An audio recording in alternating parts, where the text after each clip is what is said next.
Protesters say it's just what the doctor ordered, but Governor Perry's office says expanding Medicaid would be bad medicine for Texas. So far, the state has said no to a move some say could give 1.5 million more low-income people health insurance.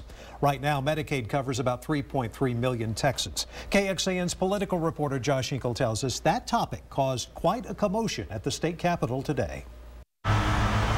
Seems to me an appropriate April Fool's Day. It makes it perfect to discuss something as foolish as Medicaid expansion. A meeting of conservative minds. What do we want? Healthcare! What do we want it now? Nearly drowned out by the dozens of protesters who want Medicaid expanded to 1.5 million more Texans.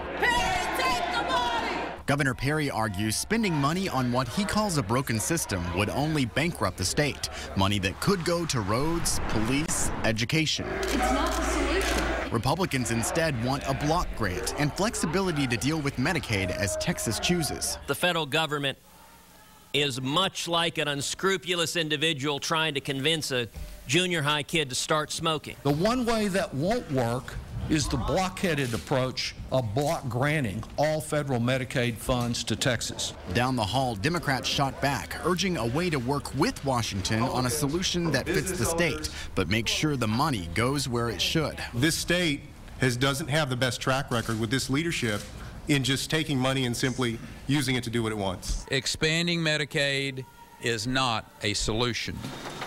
It's not even a Band-Aid for what ails us.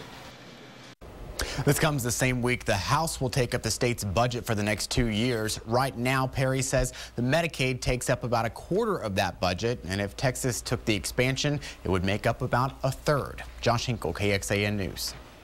Looking in depth at Medicaid cost in Texas. The program will cost taxpayers more than $387 billion. That's over the next 10 years. $159 billion of that comes from the state of Texas. Expanding Medicaid would cost the state an additional $15.6 billion over 10 years. The federal government would cover nearly $90 billion of the extra cost.